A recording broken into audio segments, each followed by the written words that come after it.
En principe, 3 communes dans la commune de Bobo avec l'arrondissement 4 dans le village de Baré, la commune de Karangasso-Vigué avec le village de Klesso, quartier Kodjalé, et le village de Karangasso-Vigué, quartier Guégué, et la commune de Péni avec les villages de Numundara, Mai, Doudougou et Lanfiera. Il prend donc en compte 7 villages répartis dans les 3 communes. C'est un projet qui doit mettre en place dans chacun de ces villages un périmètre maraîcher d'1 hectare, clôturé avec du grillage et une haie vive, d'une production avicole, la mise en place d'une microfinance communautaire et la construction de foyers améliorés et la mise en place d'un bosquet. Il s'agit là, en résumé, du projet implémentation du système d'arrosage et développement des coopératives agricoles des femmes pour garantir la souveraineté alimentaire des communautés rurales du Houé. Pour cette année, disons de décembre 2019 à juin 2021, effectivement, nous avons mis en place un projet dit de projet de sécurité alimentaire, voilà, qui couvre 7 communautés. Donc, ce projet a été mis en œuvre grâce à l'appui de Puissants Frontières de l'ONG Espagnole Puissants Frontières avec l'appui financier de la ACI. GIS et Puissants Frontières en fait a été vraiment accueilli dans l'arrondissement numéro 4, non seulement par les autorités, mais aussi par les bénéficiaires directs et de la plus belle manière possible. Parce que tout de suite, nous avions en tout cas permis effectivement à ces femmes, à travers l'implémentation de ces projets, et d'un certain nombre de projets du moins, et de travailler par elles-mêmes. Si ce périmètre maraîcher existe, c'est bien grâce à ce forage, une infrastructure hydraulique réalisée par l'ONG Puissants Frontières. Un forage menu d'un château et d'une pompe immergée solaire. Chaque périmètre est équipé d'un système d'irrigation par pulvérisation pour permettre une irrigation automatique des types de cultures. On y trouve une gamme variée de produits maraîchers, des oléagineux, des céréales, des légumes, et cela pour toutes les saisons.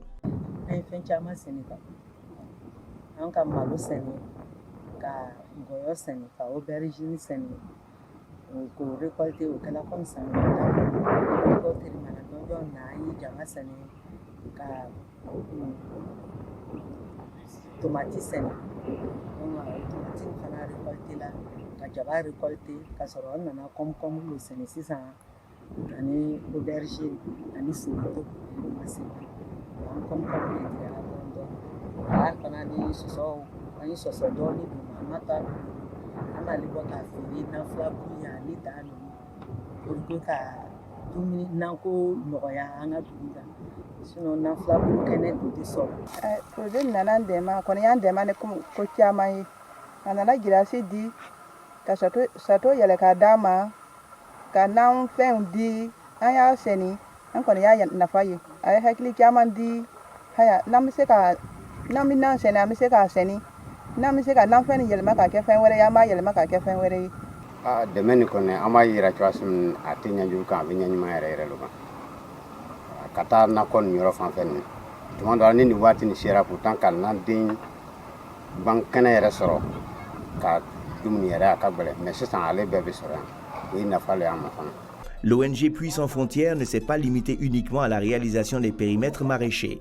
Elle a aussi permis à des femmes de se réunir en sociétés coopératives simplifiées, dont 25 femmes pour chaque coopérative. Ces coopératives ont pu donc prendre part à des formations sur les techniques de production maraîchère. Ces coopératives ont aussi bénéficié d'équipements, charrettes, brouettes, arrosoirs, d'abats, pioches, fourches, etc. et d'intrants, semences, engrais organiques, biopesticides, etc. À cette organisation, il s'agissait pour l'ONG Puissants Frontières de mettre en place un village, une coopérative, avec pour objectif de permettre à chaque coopérative d'engranger plus de 3 400 000 francs CFA comme bénéfice, soit 5 200 €. Le travail que nous avons eu à mener avec les femmes, ça a été de les encadrer sur le plan technique et de leur donner des formations techniques. Et par rapport à ça, nous avons pu donner 9 thèmes de formation. Et dans ces 9 thèmes de formation, il y a la mise en place des cultures, le repiquage, le semis direct.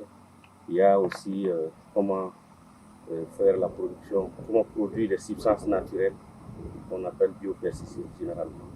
Et ça a été une occasion aussi pour les femmes de savoir que la production agricole aujourd'hui est toute une entreprise. Parce que ça peut les rapporter des revenus, on peut initier beaucoup de choses, des projets à travers ça. Parce que déjà, à travers la production que nous avons faite, ils ont initié des petits commerces de production de produits maraîchers. Toujours dans le souci de soutenir l'autonomisation économique des femmes, l'ONG Puits sans frontières a associé l'aviculture au projet. Pour chaque village bénéficiaire, 5 poulaillers ont été construits avec à la clé 50 poules et 5 coqs reproducteurs. L'aliment volaille et la couverture sanitaire sont aussi prises en charge par le projet. Ces femmes ont également bénéficié de formations sur les techniques d'élevage améliorées de volailles locales. Elles ont aussi bénéficié d'équipements, à savoir les abreuvoirs, les bassines, les brouettes, etc. Selon les prévisions, cet élevage doit produire 1 096 000 francs pour la coopérative, soit 1 671 €.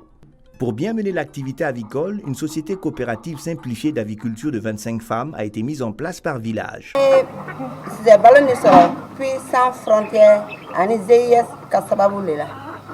Au lieu de Nana, Kassababouye, quand Faranyon, quand Kaka Coulier, pour un association, la formation d'Ama, pour un quand démener si c'est ballonnier. Adamina aya damene si c'est muso biduru ane dundo den duru mais bibini na ame c'est den kemani bisra bambulo. J'ai été chargé d'accompagner les femmes pour la production avicole, ce qui concerne la construction, le peuplement, la couverture sanitaire et les différentes formations.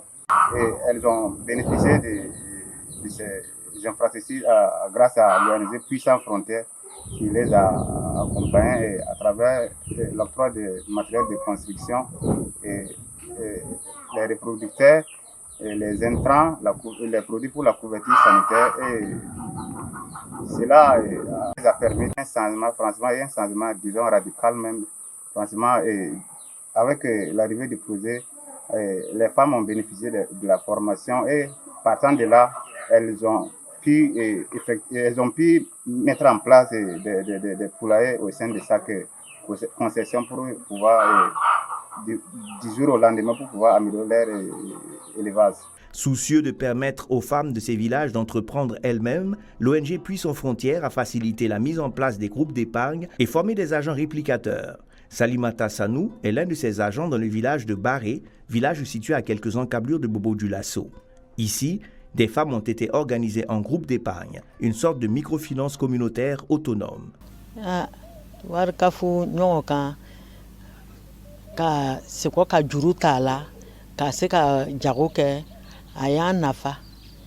Akela sababu ye an chama tunteni jagokun ye an sela ka jagokun soro ka se ka ba an yɛrɛ la an bɛ baara kɛ an yɛrɛ bolo la sani i bɛ taa juru ta mɔgɔ fɛ peut-être caman tun bɛ dɔrɔ ɲɔgɔn gwan n'i taara binbiri ta o b'a fɔ 70 mais n'i bɛna ta juru la o b'a fɔ i b'a ta 80 mais sisan ni wariba b'i bolo ka taa ta 70 tan nin ale tɛna kɛ i yɛrɛ ka tɔnɔ ye o kɔfɛ sani tun bɛna taa juru ta ka dɔ fara a ka mɔgɔ ye a kɛra i yɛrɛ ta ye sisan i b'a ta ka tani kɛ olu a yɔrɔ nafa ni caman b'o le kan fɛ yɛrɛ. Au début, ce sont 420 femmes qui devraient bénéficier de ce projet, mais à la longue, ce sont 759 femmes qui ont été mobilisées dans ces groupes d'épargne avec une mobilisation de 12 533 500 francs CFA.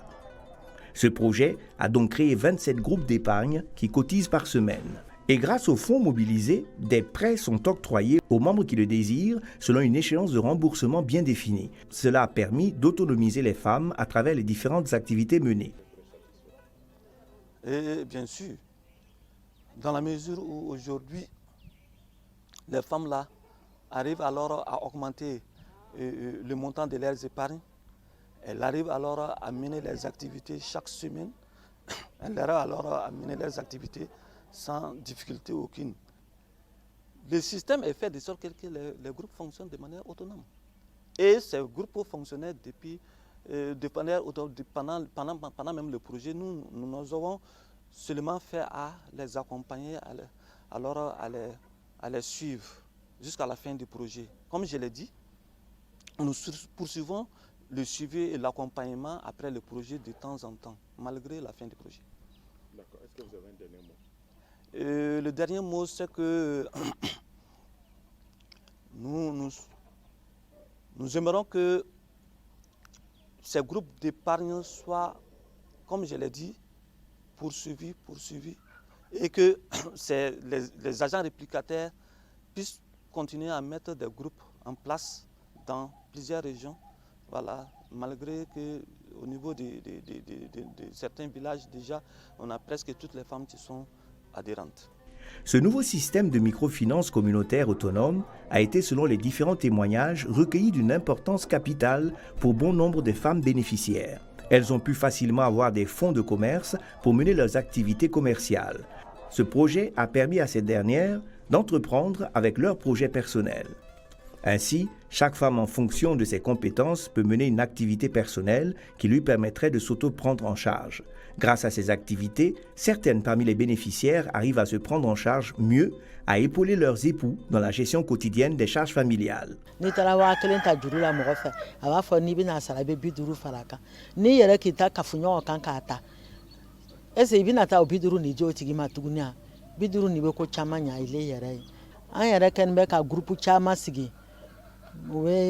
Na mo kɔni sɔnna ka ban k'o yɛrɛ di an bɛ o sagara o ka so yɔrɔ min olu yɛrɛ b'a fɛ an bɛ taa o sigiyɔrɔ la yen ka to ka baro kɛ n'o ye ka to k'o kalan o k'a faamu n'i ye juru ta i bɛ jago kɛ dɔɔni ka to ka dɔ économiser ne école sara tuma sera n'an y'a tila an bɛ taa école sara n'o wari nin ye Dieu sait quoi ka minimum iska mi économiser bɛ fourniture san n'olu ye.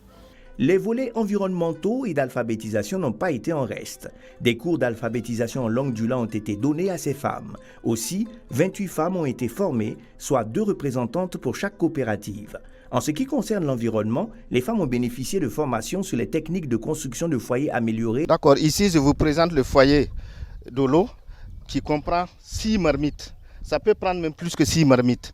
Et en même temps, ici il y a une réduction de bois de plus de 60%.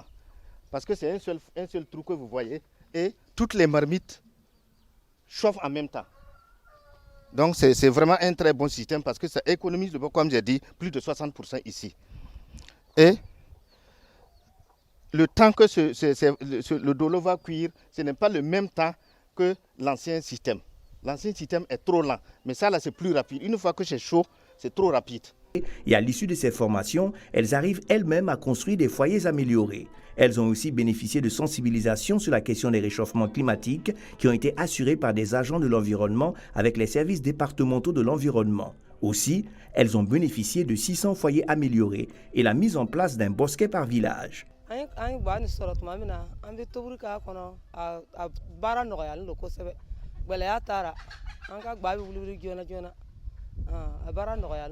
Ay nɔgɔya caman don baara nin na ni gba ni sigi hali ni fɛn o fɛn bila a kan a bɛ wuli joona a bɛ i ka gba fana bɛ mɔ joona a t'i tɔɔrɔ lɔgɔ fana tɛ tiɲɛ an tun bɛ lɔgɔ tiɲɛ fɔlɔ la mais lɔgɔ tɛ tiɲɛ sisan. Projet ni formation d'a ma a ye formation caman yɛrɛ d'a ma a ye gba lɔ d'a ma fana o nana an dege ni gba lɔ ye an tun bɛ gba kɛ ni kabakuru ye fɔlɔ. Mais si ça, ami gba keni foyer kan. Le projet Puissant Frontières nous a demandé de les accompagner et à aider les femmes à construire des foyers améliorés dans ce village-là. C'est ce que nous avons fait parce que nous avons trouvé que c'était une bonne opportunité pour que l'environnement puisse être encore mieux protégé en même temps que les femmes aussi puissent travailler dans de bonnes conditions. L'avantage de l'utilisation de ces foyers améliorés est très bénéfique parce que quand vous l'utilisez, vous avez une réduction d'économie de bois, vous avez une économie de bois de plus de 40%. Ça, c'est un premier avantage. Le deuxième avantage est que la nourriture est devenue saine puisqu'il n'y a pas de fumée qui se dégage comme avant, puisque vous savez bien que la fumée dégage du dioxyde de carbone, ça joue également sur les femmes. Mais à l'heure actuelle, là, si c'est bien utilisé, les femmes même sont propres et la nourriture est très propre. Toutes ces activités menées par l'ONG Puissant Frontières concourent à l'amélioration des conditions de vie des populations à travers l'autonomisation financière, économique et sociale de ces femmes. À la longue, ce projet permettra aux femmes d'entreprendre, c'est-à-dire qu'elles pourront financer leurs propres initiatives avec les ressources engrangées. Ce qui veut dire que chaque femme, en fonction de ses compétences, pourrait s'auto-prendre en charge. Dans le cadre du projet, les femmes ont bénéficié d'ateliers sur la transformation et la vente des produits avicoles et maraîchers et l'accès au marché, le genre et l'autonomisation des leaders communautaires.